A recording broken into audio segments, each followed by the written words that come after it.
Hello, friends. Welcome to LMSchat. My name is Joseph Green. I am the CEO of LMSVoice, and I am super excited to be here with you all again. I just wanted to jump up here and say something real quick before we get started. A year ago, we started out on this path of thinking about doing something like this, and then we were able to get some guests together, and we've been doing it every month, and it has been an amazing experience. On top of that, there have been lots of other things that we've also been trying to do, but because the way the world is, having two kids at home, so on and so on and so forth, a lot of those things have not come to fruition in the time frame that I initially anticipated. The good news is one of those things is coming to fruition and will be posted starting tomorrow, once a day for the next 7 days. All of the episodes that have already happened in LMSchat will be posted to our website, LMSVoice.com. It took a while to get through the editing. We wanted to make sure that we had the transcripts for all of them so that we could do subtitles and make it as accessible as possible. And that is very difficult to do with 60-minute conversations where all of the software keeps misspelling everyone's name. So good news is you'll be able to go back and see episodes that you have not seen. You'll be able to share those with other people who you think really should see those episodes. And hopefully in the fall, as we bring on a new part-time person at LMSVoice, we will be able to bring more and more of these digital things to you. And with that, all I have to say about this evening is please be in the chat. And please be super positive and supportive in the chat, and share your thoughts, share your ideas, and share with each other. And with that, I would like to introduce you, your hostesses with the mostesses, my friends, your friends. Please put your digital hands together for Kenny and Milka. Wow, thank you all. What introduction. I don't know if any of you have seen Bo Burnham Inside, but it looks like Joseph is doing his own version of it. Thank you, Joseph, for working hard. I'm excited to see the finished product. How are you, Milka? I'm doing really good. Ken, you know it's always a good time when I see you on here. It's the highlight of my month, so I'm very happy with you. Aw, that was very sweet. It's good to see you as well. Let's just go ahead and get into intros. Do you usually go first? You want me to go first this time? Sure, let's do it. Yeah, okay. So with me is Milka Murad. You can find them at _milkam, or like Milka M. I don't know. So at Milk, we'll put it in the chat. At _Milka M. They are from Northern Virginia. One fun thing about them is they love to bake, and they are learning more recipes, and they love the show Wipeout. That's interesting. Because Wipeout's a great show, but you love it, like it's like one of your favorites. I mean, I think it's it's a simple show. It does what it does. I think they put a lot of effort in really making people struggle in a humorous way. So, it's very mutually beneficial, I feel like, for the audience members and the contestants. But it's a solid show. It should have kept going longer, honestly. Oh, did they stop? That makes sense, I guess. Also, COVID. I feel like those balls are super dirty. Like there's no way. There's no way you can keep going. Okay, that was cool. Yeah. So as you all have known, this is my co-host and colleague, Kenny Carroll. A DC native. He loves musical theater, and get this, he learned to do the worm as a kid, but he's not sure that he can do it anymore. So I'm very curious, Kenny. Have you tried it? Have you been thinking about trying it? It's like I haven't tried it, but do you know when you feel the limitations of your body? You know what I'm saying? I teach with students, and they're just like, I'm jokingly always like, oh, I'm so old, and they're like, yeah. Old man, you are an old man. I'm like, yeah, I don't know if I'm spry like I used to be. Maybe one of these shows I will try it. I won't. I'm lying.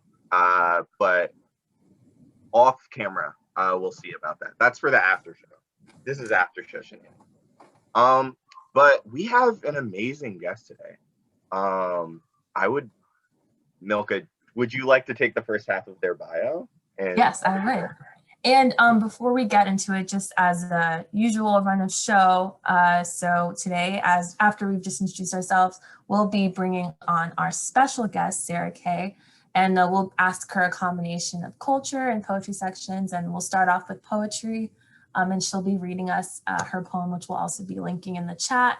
And as you can see, we are making it as accessible as possible, so you should all be seeing closed captioning at the bottom, and you can also adjust settings so that you can make it larger or smaller to whatever your customization is. And we'll be ending the night with our favorite Chop It Up section, and we're definitely looking forward to it. Kind of a cool way to get to know our special guests. So with that, let's start off. So Sarah Kay, she is a writer, performer, and educator from New York City. She has shared her poems in cornfields in Iowa, an orthodontist office in Nepal, a Viking ship on a fjord in Norway, a nightclub in Singapore, the Royal Danish Theatre in Denmark, Carnegie Hall in New York City, the Kennedy Center in DC, the back rooms of dive bars, middle school gymnasiums, and once on top of someone's dining room table. And now we obviously need the story. That's Sarah has a master's degree in the art of teaching from Brown University and has been a Hedgebrook artist in residence, a Sarum artist in residence, a Kundiman fellow. She is the author of 4 books of poetry, No Matter the Wreckage, Be, The Type, and All Our Wild Wonder. Sarah is the founder and co-director of Project Voice, which we'll hear about some more later, an organization that brings poetry into classrooms and communities worldwide. And I love Sarah Kay. That's not what was at the end of the bio. That'd be weird.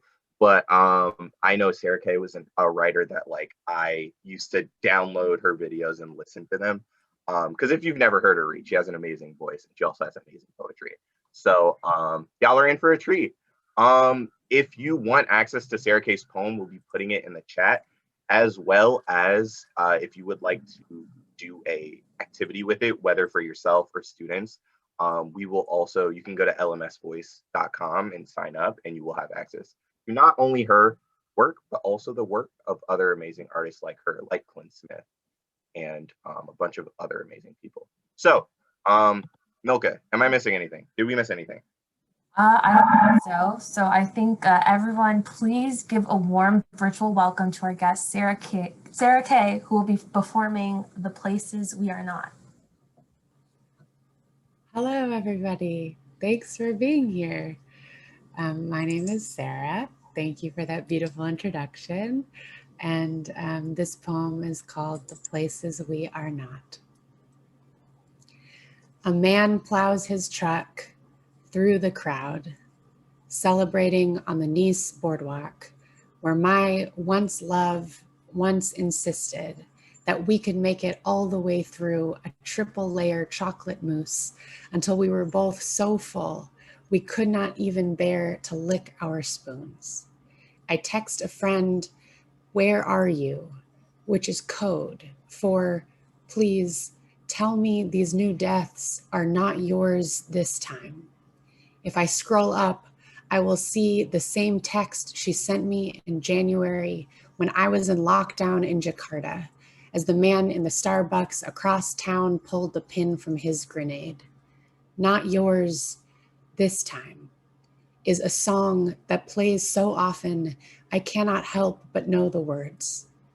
Are you okay is the hook. Are you okay is code for we are not okay, but please remind me you are breathing.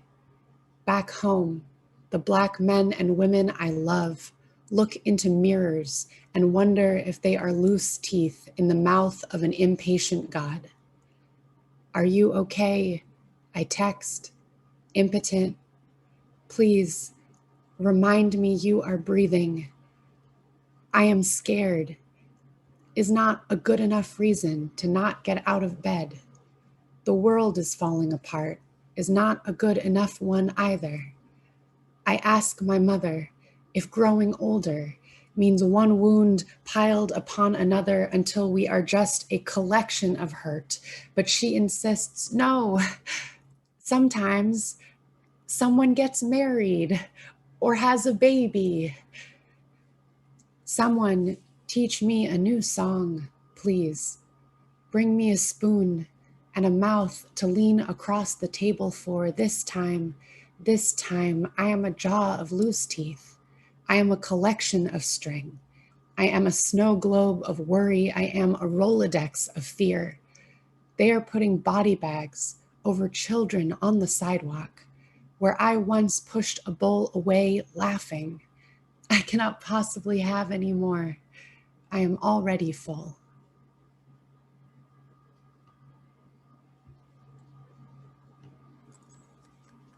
Give it up for Sarah. Yeah, obviously. Wonderful. Yeah, all the virtual claps, please. All the love in the chat. Please. Thank you for reading that, Sarah. I guess let's just get into questions. I feel like it's funny. We have so many amazing poets, and there's just this moment of like, no, wow, okay. I guess we do stuff after this. So I think maybe a good place to start, a good question to start with, is asking, where did this poem start? Where did this poem begin?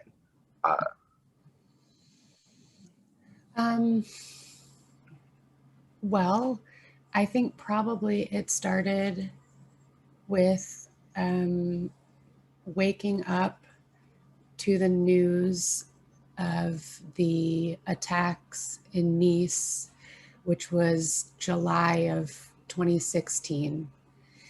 And I had a dear friend who was in Nice at the time.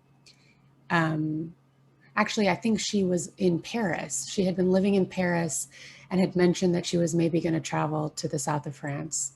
And I saw the headline, and my first instinct was to go through the Rolodex of people that I know and love to try to figure out who I know that might be where this violence is occurring.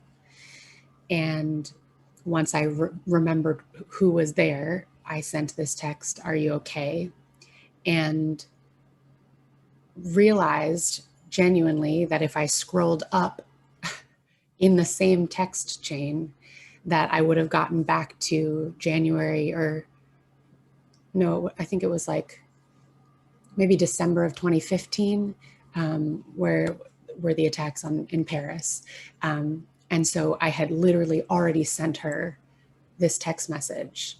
And she had sent that text message to me, "Are you okay?" When I was in Jakarta at the same time that there were terrorist attacks. And there was this like very disorienting deja vu, essentially, that I felt, which was not just in the sending this text message over and over to each other, which was like such a small text, "Are you okay?" but which was like code for so much more that wasn't being said.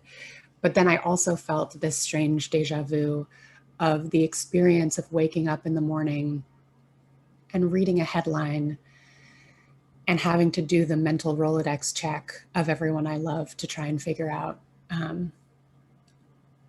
whether someone I love was dead or harmed. You know, the Nice attack was like 10 days after the murder of Philando Castile and Alton Sterling. And I had just over and over again experienced the feeling of waking up and seeing a headline and having the headline pull me into a panic and a spiral and a terror. And that deja vu was exhausting. And I was really like, what does it mean that this is a part of my life and other people's lives, that we have to do this check constantly? And then, so I was thinking about like the deja vu of the text message, the deja vu of the terror and the Rolodex and like that. And then I also had this vision of, I was watching the news about Nice and the boardwalk, and I was seeing these photographs and these video footage.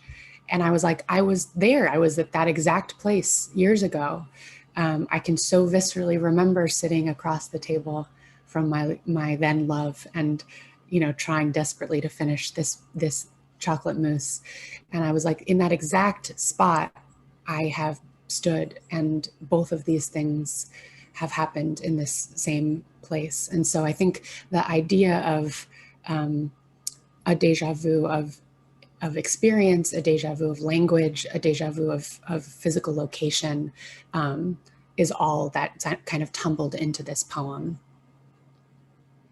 And do you feel like when you were creating this poem,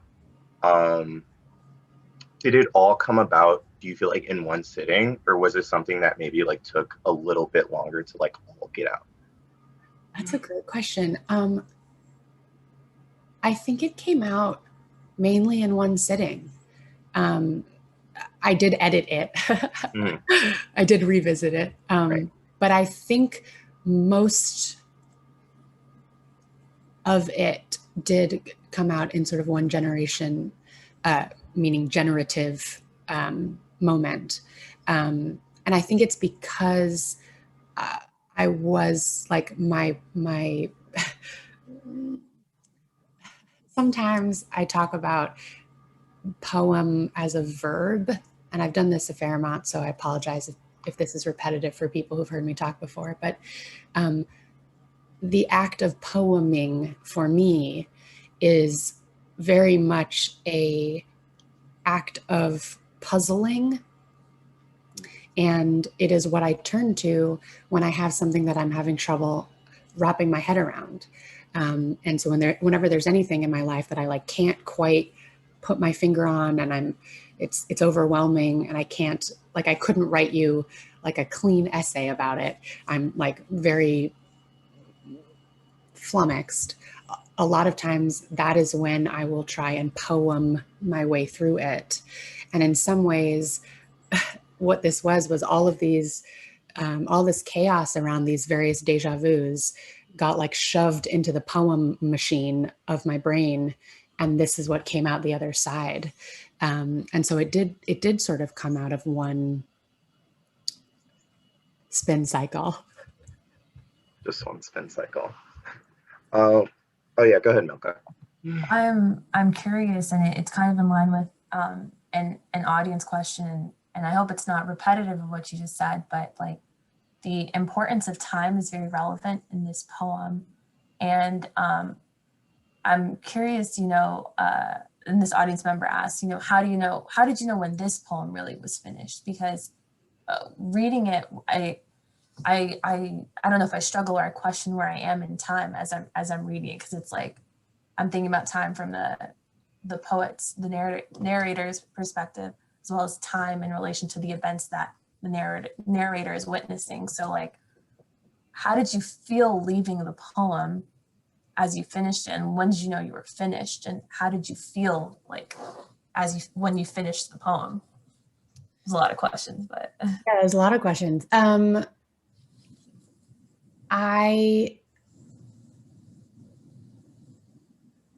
pretty fascinated. Like there's a number of poems that I have that play with the strangeness of time and the strangeness of being in a physical place or an emotional place multiple occasions in your life, and like revisiting a physical or emotional place at different times.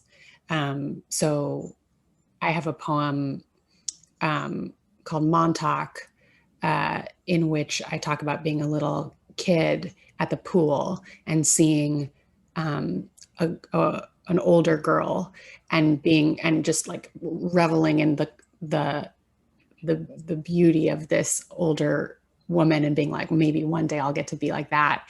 And then later in the poem,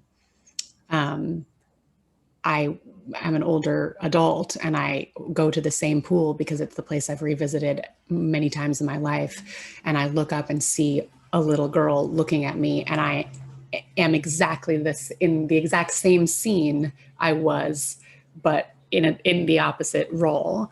And that really happened. It really felt like that. And I have another poem called Jakarta, which actually is referenced in this poem, but a poem about the experience of being in Jakarta during that terrorist attack, and how I found myself in the very peculiar scenario of having lived this exact scene before, but having been the child looking at a teacher, hoping for some sort of guidance while a terrorist attack was happening across town. And then all of a sudden I was a teacher standing at the front of a classroom of students looking at me for guidance while a terrorist attack was happening across town. So the idea of there's a scene and it is in a place and you are in a different role, you have been cast in a different role in this one scene, or you revisit this place over and over again, is something that I've written about before and think a lot about. And so I think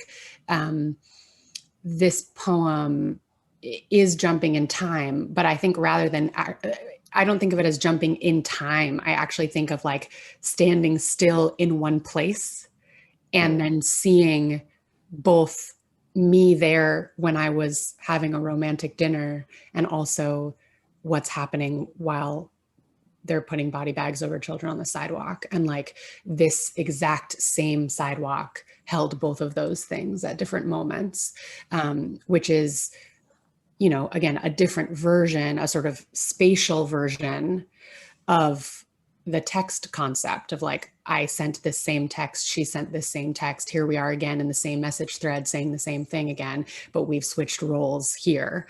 And so I think it's funny that when your reading experience of it feels like jumping in time, whereas to me, it feels very much like standing still in one place, and just being able to see both of those scenes play out at once. And in terms of knowing when the poem was finished, I think with most of the poems I write, it feels finished when it feels like I've said what I'm trying to figure out. And then I get to the end and I'm like, oh yeah, that's what it was. Or I get to the end and there's more to say, and maybe it doesn't fit in this poem and then I have to go write another poem, or it does fit in this poem and I have to add it in. But I think with this one, the things I was exploring and the things I couldn't quite work out had to do with those deja vus and the spatial repetition and the anxiety that kept repeating and exhausting me, and like all of that fit into the poem, and there was nothing extra around it. And so I was like, yeah, that's what I came here to figure out, and there it is. I don't know if that's a very helpful answer, but it was great. It was great. Also, yeah, shout out to Fiza Fatima for that question. Funny, so cool. But I actually would like to, because you were kind of describing how you're seeing the poems in these scenes, and I know you're also not just a poet. So is that kind of how, when you're building a poem, and you're like, anybody who's heard a Sarah Kay poem knows, like, you have like very beautiful images and very beautiful moments that I think now, like, I wasn't really imagining as like scenes.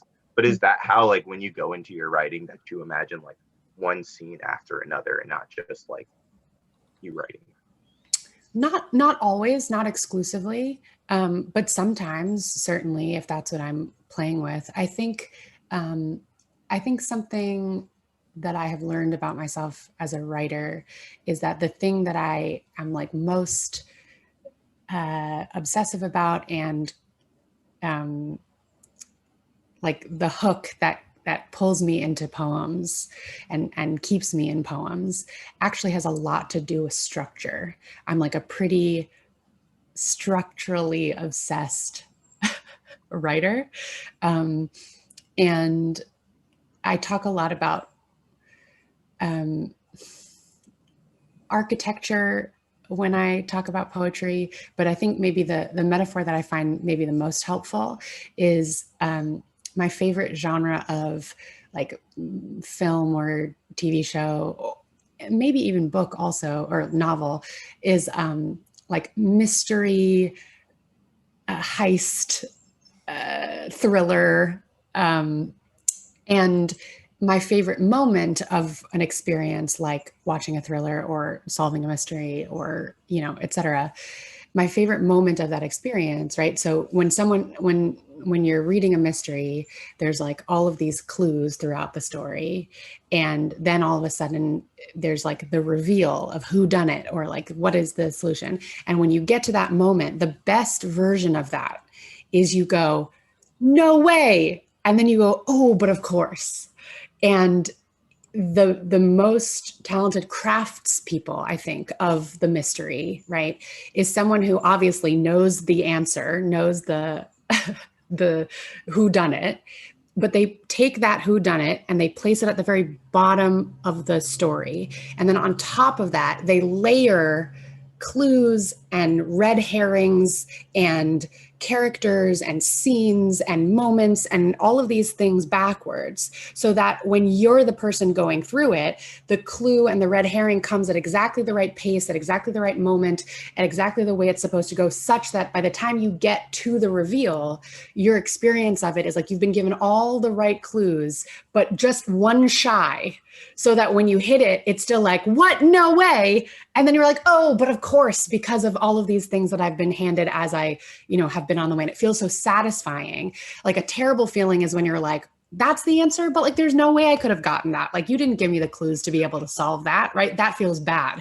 What you want to feel is like, no way, but of course. And so I think when I'm creating poems, a lot of times I'm following that model of construction, which is to say that like, there's some reveal, there's some expansion, there's some like revelation, there's some moment of beauty, whatever it is, there's like that blossom that is at the bottom of the poem. And then I have to layer on top of it images and metaphors and characters and maybe scenes and whatever it is I can use at my disposal, so that as a person is experiencing the poem, all of the things are opening at the moment that I need them to, so that when you get to the reveal, or when you get to the expansive moment, that there's a feeling in you that's like, no way, but of course. And so I think like that is a pretty unromantic approach to a poem. Like it isn't usually that I sit down and I'm like, whatever the muse takes me. Like it really isn't like that. I think a lot of times I'm really fixated on like the structure of what a poem is doing and how it's working and how the trapdoors open and where I'm getting people towards, or yeah. So in terms of like, do I think of poems in scenes? Sometimes, but if I'm thinking of poems in scenes, then it's like in service of a scene in which something happens, right? Or like in service of a moment where those scenes are justified in a for lack of a better way of phrasing it. So sometimes I think of poems less as scenes and more of like architecture. That was great. That was like, I think it's funny that it was about mystery, because I feel like that the explanation in itself was like a ride. It's like, follow me, come with me. Oh, but and now every time I read a Sarah Kay poem at the end, I'm gonna be like, but of course. Only if it works. Only if I've done my job. That's you know. A different metaphor that I also think about a lot is the poet Jeffrey McDaniel is an incredible poet who a long time ago I got a chance to take a master class with, and each poet in the class got to like share like a little packet of poems and get feedback, and he said something to me that was the best compliment I've ever received in poetry, and then subsequently became like the highest bar to which I aspire for the rest of my life with all other poems. But he was like, you know, Sarah, when you write a poem, you really open the door and welcome everybody in and make sure we're all comfortable. And then once we are, you rearrange all the furniture. And I was like, wow. Insane. So right, best compliment of my life, but then also like, you know, the goal forever and ever is like, how can I recreate that for people? How can I move this ottoman and you guys will never? Yeah, that's great. Shout out Jeffrey McDaniel. Mm-hmm. He's great. Let's get trending. Jeff, give me another scholarship to Sarah Lawrence. But no, we love Jeff. I think if I'm not mistaken, we are at the commercial part of Yes. this shindig. So I will hand it to our friend Joseph Green. Would you like to come back on the stage, big fella? Come on. Come. Oh, I'm muted. Hello, everyone, and welcome back. This is a wonderful moment for you to relax, take a breath. That was such an amazing first half of the show that I am not 100% sure the second half is going to be able to top it, but I am very curious to see what's going to happen. So this is the commercial time where we come on and we say a couple of things that are happening at LMS Voice. If you are not familiar with what LMS Voice is and you just trippingly found yourself to this space, LMS Voice is a organization where we put together curriculum for schools, curriculum for organizations, curriculum for nonprofits, and many different spaces. The curriculum that brought many of you here is a absolutely free curriculum that we have online that you can just go to lmsvoice.com and sign up for. There are about 70 different pieces of curriculum, mostly all from contemporary poets, some from hip hop artists, some from singer-songwriters, but things that we believe that you will be able to use not only in your classroom, teacher, shout out, what's up, happy you're here, but also just for those of you out there looking for a little more inspiration and some free writing prompts.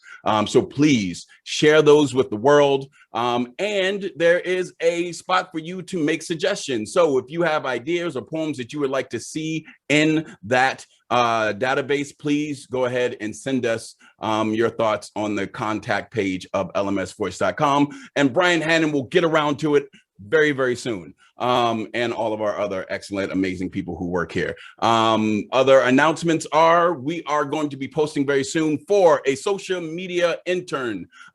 We pay our interns here at LMS Voice. So if you are interested and know something about social media and or just want to help us get the word out about the things that we are doing, and you have about 10 hours a week and would like to get paid for it, you can go ahead and get a jump on the offer and just go to our website and put your name and information in, or I'll put my email address in the chat. Other than that, please just keep following us on social media as it is. Please keep supporting these artists that we have coming through in the books that they have and the amazing projects that they have going on that you will hear about in a moment, and making our dream come true by being audience for our awesome LMS chats every month. And with that, I will pass the microphone back to the very amazing host, Kenny and Milka. Please give them a round of applause. Thanks. No, not again. Oh no, please. Adding on to the wave here at LMSchat, not only do we advertise about our organization, we also gave you all insight as to social media and projects of our lovely guests. So if you all want to know more about Sarah Kay, I'll be linking websites that she has along with her social media, such as Project Voice, which is an organization she runs. Give me 1 second as I post. Yeah, take your time. And I know there are a lot of teachers in here. I don't think Project Voice is physically doing any. We'll ask Sarah about it in a second, but all the teachers, go to that site, figure out what you link up. You want Sarah Kay in your classroom. Also Phil Kay as well. Yeah, and we actually are starting to do, I mean, we'll see. I'm, you know, We'll see. if it is safe to do so, then we will be going to schools in person. And if not yet, then we have figured out a way to transfer our curriculum fully virtually. And we've been doing like virtual school visits all year, which has been really exciting. And also we did 2 different teacher workshops this year, which was really cool. And if there are enough people who get excited about that, we would probably do it again. But it was a really exciting, just opportunity for educators who are enthusiastic about bringing poetry into their classrooms to learn from us and each other and form community with one another. And it's awesome. Yeah. No, we had at least like 20 or 30 audience questions from teachers that were like, hey, Sarah, how do we do this? How do we do this? You have the chance. Yeah. If that's a thing that you're interested in, shoot Project Voice an email. We have to like make sure there's enough, enthusiasm to do another one, because it is like a lot to organize, but it's really cool when we get to do it. And I think we make sure that teachers, the experience of it is really fun and informative. And then we also make sure teachers leave with a bunch of resources that they can continue using in their classroom, not to mention a community of other educators who are excited about poetry and want to keep talking about it. So it's pretty cool. It's amazing. That is a perfect segue to our next section. First section, my favorite section. Who knows? It might be the best section, but it's just my humble opinion. So let's get started with the first question. So you entered spoken word poetry, you entered the scene at a really young age, and just really curious, especially we have students on here. What was it like for you to be so talented at such a young age, getting such recognition for it? Like, how was that?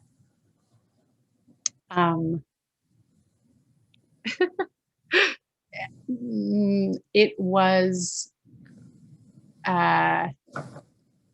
well, I would say that makes it sound like at a very young age, I was already like on the scene being recognized in like a large way, which I wasn't when I was doing this young, for sure. I started doing this when I was like 14, and I was definitely encouraged, and I was definitely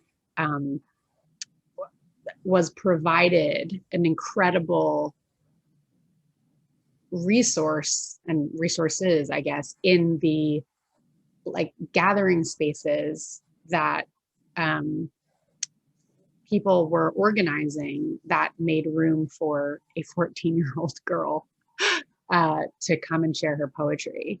And that was in and of itself, I think, pretty radical and pretty rare and extremely lucky, and also was hard work. Like the people who organize open mics and poetry slams and weekly events and hire features, like that work is tireless and thankless, and someone has to really love it to want to do that. And I was very lucky to grow up in New York City, where people were willing to do that and willing to let a 14-year-old traipse about and be part of it. So I loved it, is the short answer. And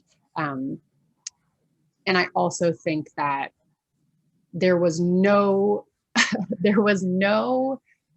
world in which I saw what I was doing as being connected to any future that looks like this, right? Like when I was 14, like I did not know you could be a poet as your profession. I just knew that I loved poetry, and I liked going once a week to this dive bar and sharing poems and listening to poems. And like, that was the whole experience. That's what it was for. And that's what it gave me.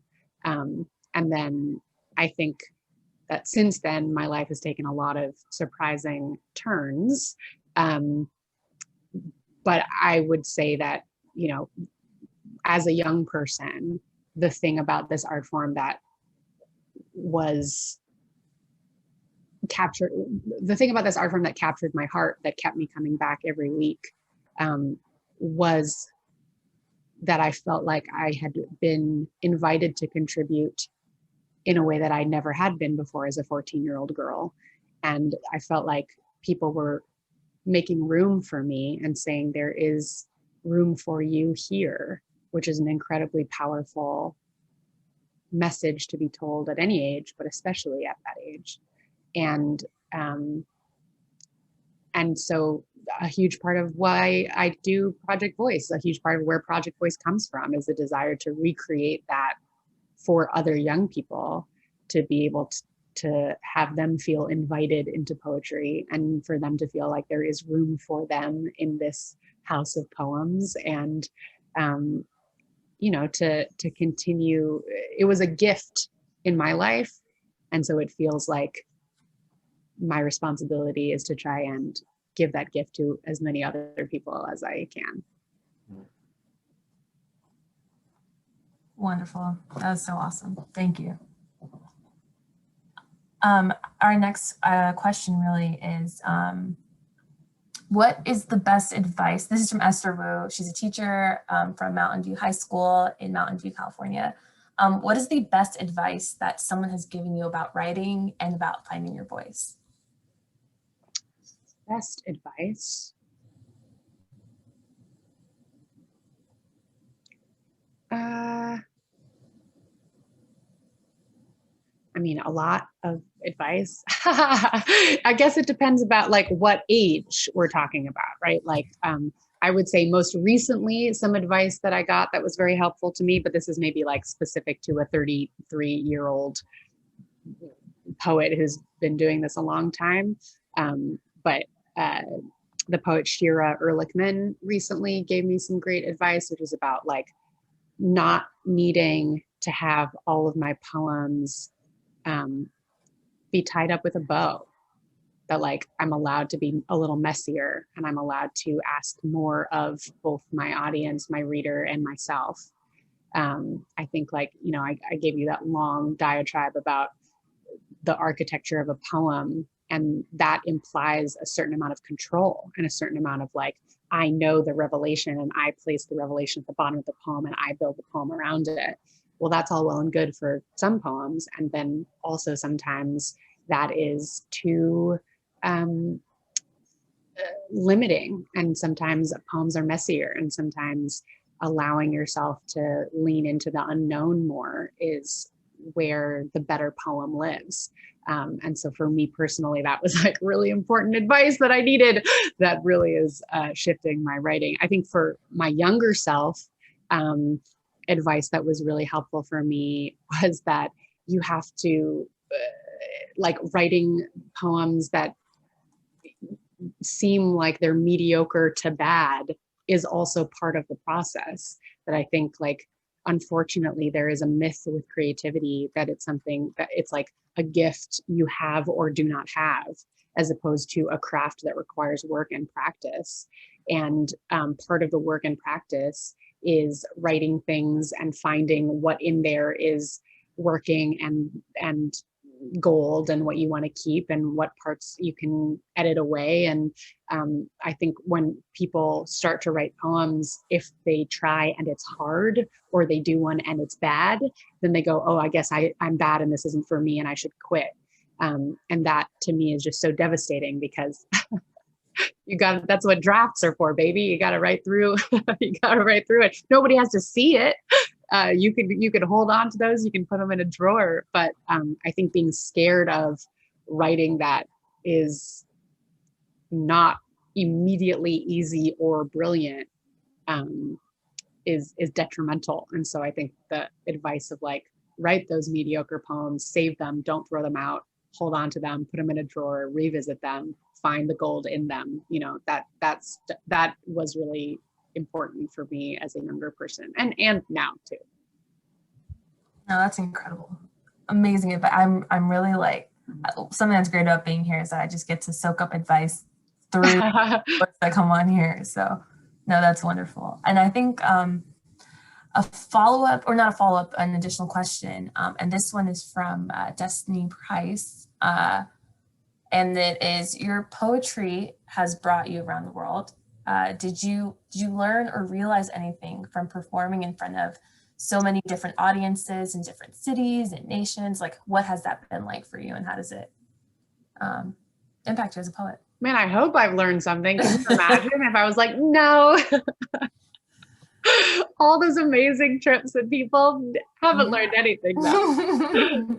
Yeah, I learn a lot all the time. It is the gift of my lifetime is getting to visit so many different corners of the world and meet surprising people and people who I know I would never have been able to find without poetry. That poetry is the thing that brings me there and brings me to them. And I learn constantly. All I do is learn. That's the main, that's mainly what's happening when I'm on the road. I would say that if you want like one example of something, poetry has different functions in different places, which I love. I think, unfortunately, so many people only have a very small window into poetry, which limits them to their understanding of what poetry is, what it can be, and what it's for, and who gets to write it, etc. And the more you get to see, the more you realize how expansive it is and how much more there is inside of it. So, for example, I spend a lot of time in Nepal, and Nepal is a place where most people speak Nepali, which is like the official language of the government and of literature. And then they also speak what would be like a ethnic language of their family. And then often, especially if they're a young person, they also speak English. So many people are at least trilingual, if not more so. But there is a history of like literature being written in Nepali exclusively. And there's like a pretty limited view on what poetry can be about and by whom. And my work in Nepal has been to collaborate with these young poets who, many of whom are young women, who are leading this revolution of poetry where they stand up on stage and perform poems either in Newari or in English or a combination of multiple languages, which in and of itself is like a wildly political choice. Like to say this language is also a language of poetry and I claim it for literature is like, they've gotten, people respond with like terrible anger about this, that they are like destroying literature and these girls are ruining, you know. And so just the choice of language, the stakes are so high, and it is unique to that place that when someone gets up on stage and chooses what languages they're going to speak in, there's all these bigger connotations of what that means, which is not something that happens the same way. For example, if a poet is writing a bilingual poem, like in New York City, right? And so knowing that what poetry is doing there is very specific to that place is a helpful reminder that like poetry is used for different things. Like I just have so examples of all over the world, but that's a big part of what I learn is that poetry can serve different functions in different people's lives. And what is at stake feels different depending on where you are and who you are and what you're writing about and where you're sharing it. And it just allows for the expansion of what is possible and how big poetry can be, which I am always moved by and excited about. No, that's wonderful. Yeah, thank you. And now that it is 8:54, I would like to turn our attention to, I think, my favorite section. You know, Sarah, we asked you important questions, but these are the real questions. These are the necessary questions. Is it okay if I go first, Milka? Oh, please. Thank you. I appreciate that. I think a good place to start.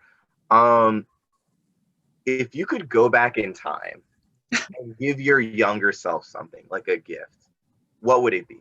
And maybe also why, but you don't have to tell us that. And maybe also what?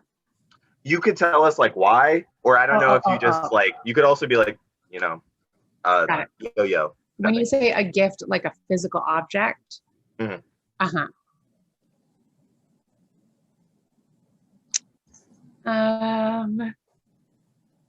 what would I give myself? I don't know. I didn't want for anything as a kid. I was a pretty happy kid. I don't feel like there's anything that I was particularly lacking.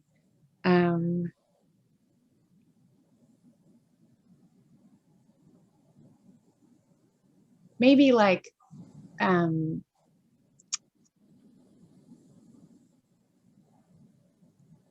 I literally can't think of a single thing that my younger self, like an object that my younger self would have wanted that I didn't. I think like there were like lessons I would have liked to teach my younger self. Sometimes I like look at pictures and I'm like, well, girl, like my mom is Japanese American and has pin straight hair, and she got me and was like, "Ooh, you're on your own, honey."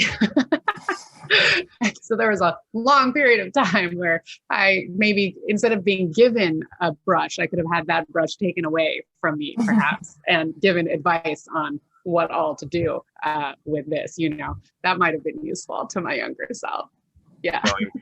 Maybe that's the new question. You go back in time, what can you take from yourself? Yeah. The brush is gone. Maybe that's it. Yeah.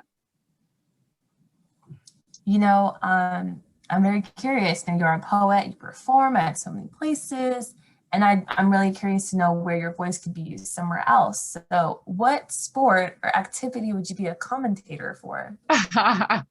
Oh, a commentator for. A thing about me that is very embarrassing is that I get like really fully immersed in anything I'm watching, like so fully immersed that something that I do a lot is gasp, like very genuinely. It's not performative. It is like a real gasp, and I gasp like a lot, and it drives my brother especially like nuts. Like he cannot watch movies with me.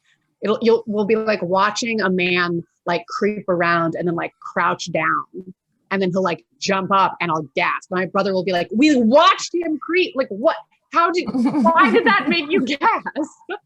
What about that was surprising to you?" It doesn't matter. So I think maybe commenting on anything like live happening is like a very bad thing for me to attempt to do. I think like it would have to be the thing where like it's already happened. I've gotten to watch it like 7 times and like become numb to the stressful moments, and then I can offer some like DVD commentary much later. You know, I think that's probably a better use of my skill set.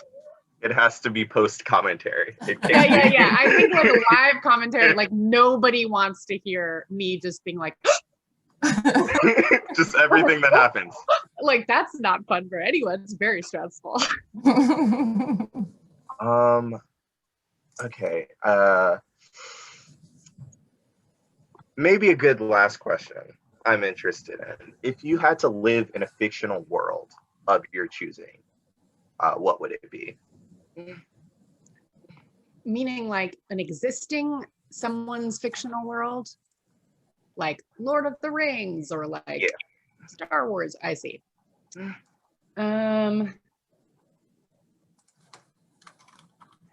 There's a book that I've been thinking about a lot because, oh no, I know what it is. It's a book called Griffin and Sabine. It was my favorite book series when I was a kid. And it's because the entire book is a series of letters and postcards back and forth between 2 people.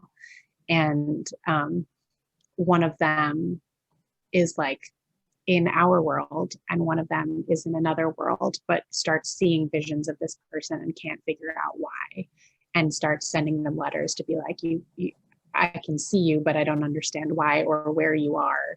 And then they write back and they're like, who are you? And it's this correspondence between these two people. And everything about my life is oriented towards love letters and or letters in general being sent into space. And that has been true since I was a kid. And so I think the Griffin and Sabine extended universe is the fictional world that I would want to be in. Honestly, something about you saying that really broke my heart in such a beautiful way. That's so sweet. If you haven't read it, I couldn't recommend it more highly. It's like I think technically a book for younger people, but it is, I think you get it even more as a older person too. Yeah, I think going back to all my old books, I didn't really care as a kid, but now I'm just so over emotional when I read kids' books. I read The Giving Tree and I was like crying, like, oh my God, they took everything. So messed up book, that book. So after you go out and buy all of Sarah Kay's books, you can also buy Griffin and Sabine. We will post all the links, I think, now. Sarah Kay is an author. Also, look up Project Voice because you can get Sarah Kay in your classroom. Okay, these are important things. Am I forgetting to plug in? And go to the curriculum, LMSVoice, and do the Sarah Kay workshop because it's cool. And then get Sarah Kay to run a Sarah Kay workshop as well. A lot of things happening. So yeah, Brian is up here. So I think that means we're at the end of our shindig. Brian. Yeah, this brings us to the end. Sarah, thank you for joining us tonight. I know that we're all very excited to have you here. So I just wanted to announce next month's guest. Next month we are having Ross Gay on the program. So we're excited about that. It'll be at the end of last Thursday in August. So I know a lot of us are going back to school. So if you want to invite your students, again, this is a space where we're all welcome. So teachers and students, again, it's an opportunity to hear from the poet and then, you know, be happy. Ross Gay is on my wall. That's how much. Oh, is he? That's oh, very nice. We planned that out. Everything. This is the mystery moment. You had all the pieces. It was there the whole time. But of course. But of course. All comes together. All right, Joseph, you want to take us out? Maybe. I don't think Joseph wants to. He Joseph is still muted. I don't know what he's doing. I'm here. I'm here, everybody. Hey, let's start with a very special thank you to Sarah Kay, who could have done anything else this past hour, but decided to share her time with us. And we truly appreciate it. And all the things, support, teachers. She does what you need more of. I'm a big proponent of these things, having worked in youth development for the last 15 years. So please, shout out to Project Voice. Go and get some. To my wonderful host, again, thank you so much for making this the space seem welcome to everybody. And Brian Hannon for always imagining we can get these amazing guests and then going out and getting them. Please join the website if you have not already. It is absolutely free. All the curriculum is free. And we have some exciting things coming down the line. Until next time, please take care of yourself so you can continue taking care of one another. We'll see you soon. Thank you. Great. Bye. Thank you. Bye, guys. Thank you. Bye, everybody.